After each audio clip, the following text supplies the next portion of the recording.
So I was playing Onimusha, Samurai's Destiny, the second game with the pre-rendered environments. I started it yesterday, and I was looking back at the comparison footage between the remaster and the original, and the original still looks so good. And I'm like, what the heck? This is gorgeous. Like no one can look at this game and not say that the graphics are just very impressive. And I was thinking, well, it can't necessarily be a nostalgia thing because I never played this game back in the day.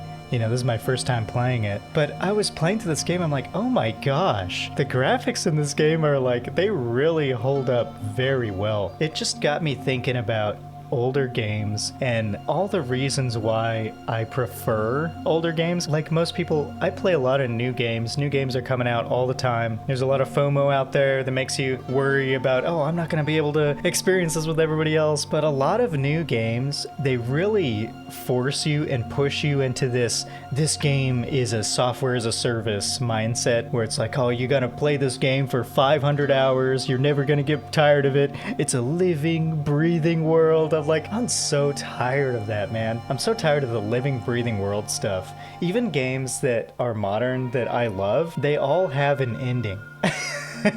Like Dragon's Dogma 2, yes, you can play it for a long time, but it technically ends. Like you play through the game and it ends and you can put it down and never pick it up again, and that's fine. The game doesn't ask anything else from you. But a lot of games are just like Crimson Desert, for example, that made a big splash in the gaming industry and people were saying, oh, this is amazing, it's expansive, there's so much to do. And of course, we got Grand Theft Auto 6 coming out, and that's going to be another one of those software as a service games that people play for hundreds and hundreds of hours and they never put down. They play for 10 years or whatever. So I'm like, when I play a game, I want to play it and then end and then move on to something else. And that's something that I just love about older games, is that they had a beginning and an ending. Not only because of the space limitations on a disc or on a cartridge back in the day, they had to fit everything onto very limited media storage, and so the games were shorter than the current games. Like now we have hundreds of gigabyte games coming out. Final Fantasy VII Rebirth, I think, is like 120 gigs on the Switch or something crazy like that, which takes up half of its base storage. You download Modern Warfare, which is primarily a online game, but it requires you to download like 200 gigabytes of storage. It's crazy, man.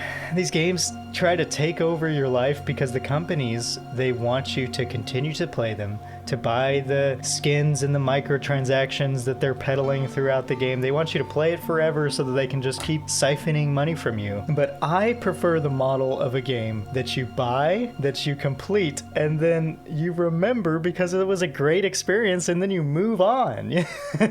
Another thing I love about those old games is that because of those limitations, not only the media limitations and stuff, but the format limitations, like it forced them to innovate a lot with the chiptune soundtrack on the early cartridges, to even these pre-rendered environments that I'm talking about being so gorgeous. They didn't have the graphical capability to render them live to that degree of fidelity, so they would pre-render them and then place the active character in these basic set pieces that are not very interactable, and you can always tell what's interactable and what's not because it's a different rendering quality. But it caused them to make these environments that are just so gorgeous, and they still hold up today. And of course, the other thing about this is that the older games, when they came out, they were complete. You know, there were no day one updates, there were no patches to fix the brokenness of the base game. When you got the game on a disc or on a cartridge, it was complete and that was it. There were no further updates, and that was fantastic because once the game went gold, that was it. You know, if it was a broken mess, that's what you were gonna get. The development studios made an effort to ensure that those games were ready to go on day one. It was a complete experience.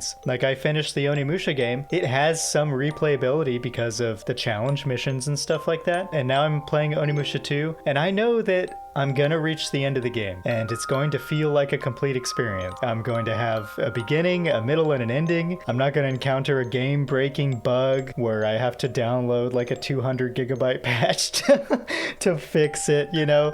Like, I'm just gonna play the game, and it's gonna be that, and I am very happy with that. Does anybody else feel this way? Like I miss this. The only place that you find this nowadays are in Nintendo games and in indie games. Indie development studios, if they're not like the alpha games, that's a common thing now. They'll release a half-finished broken game in alpha state, and it'll be in alpha and then beta for like 5-10 years until they finally release it to minimal applause.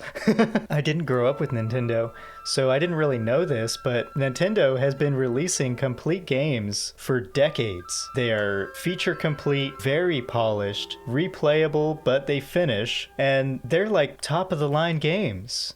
They might look a little more family friendly compared to PlayStation and Xbox titles, you know, comparing like Mario Wonder to Gears of War.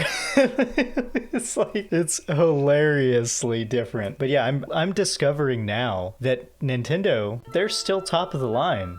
Like, I feel like they understand what makes a game fun, and they're willing to lean into that and ensure that the games that they release are fun. Some people might bring up Pokemon. I'm not a big Pokemon fan, so I know those games are kind of trash right now. I think they released the most recent one. People were lauding it for having better graphics or something. But I feel like those games are way behind. Those are a massive blight on the face of Nintendo games. But for all their first-party properties, from what I'm discovering now, like, I'm playing Super Mario Wonder. I played Odyssey, which was like incredible. I'd never played a 3D Mario before, and that was a top tier game. A child can beat the game, but the difficulty spike going from just beating the game to actually completing the challenges is crazy. Like, that game is very hard when you get to all the high level challenges and all the acrobatics that you have to do to complete the challenges. That's what I love about games. A good game should have an easy entry level and a difficult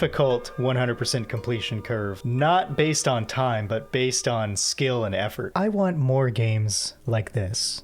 I want more games that don't try to voraciously consume every ounce of my time for the next 500 hours of gaming that I have. I just want a game that I can begin, enjoy, and complete. And then if it's got like some extras in it, that's just cherry on top of the cake, you know? That's just icing on top of the ice cream.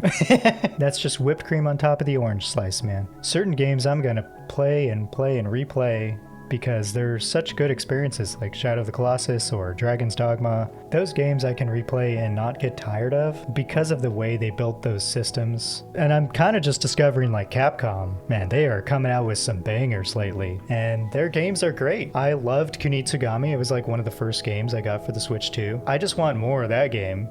Unfortunately, I don't think they're releasing any DLC for it, so I want more stages for that one. Or maybe a sequel or something, you know? That'd be cool. And then we got Dragon's Dogma. We have the Ace Attorney series, which I'm slowly making my way through. Capcom is in a great era right now. Playing Onimusha has made me want to go back and play all of their earlier titles as well. The pre-rendered environments remind me of Tenchu, Wrath of Heaven, if you ever played that one. I played that on the PlayStation 2 a lot. Me and my friend, we would queue up and do versus matches all the time. And it was so fun because you could pick a character, and they had different abilities and stuff, and he was always dropping the caltrops. Step on the caltrops and your character picks up their foot. Tenchu Wrath of Heaven, who developed that? Published by Activision. From Software? No way! What?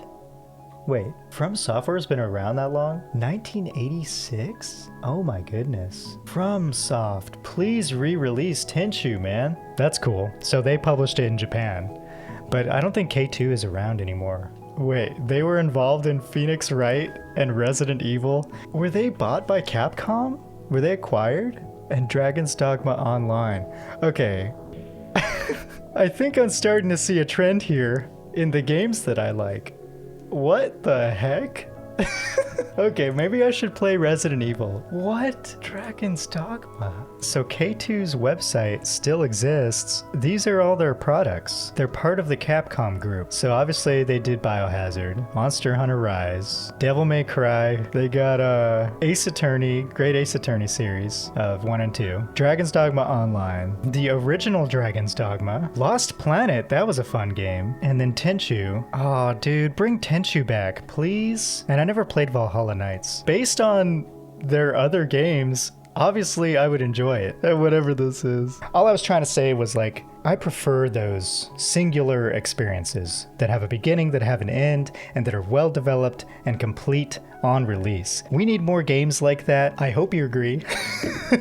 I hope you agree, and please don't pre-order unfinished games or don't buy games that are half finished, you know, unless it's an indie development company and they're like legitimately trying to get their paws in the field and develop based on limited resources, and they need that help in order to complete development. Like, the company can do it on its own. Let them finish the game and then release it. And some people are like, oh, you're a hypocrite because you like Dragon's Dogma. I do. I love Dragon's Dogma. I loved the second game, and I felt like it was a complete experience personally. I felt like the first game was a complete experience before Dark Arisen as well. The expansions are just additional content that we're going to be able to enjoy. So anyway, be kind to one another. Go play a good game like Onimusha or one of the K2 developed games maybe, and delight in the joy of the incredible artistry that people put into developing these games, creating the environments. Thank your environmental artists. All right, I'll see you next time.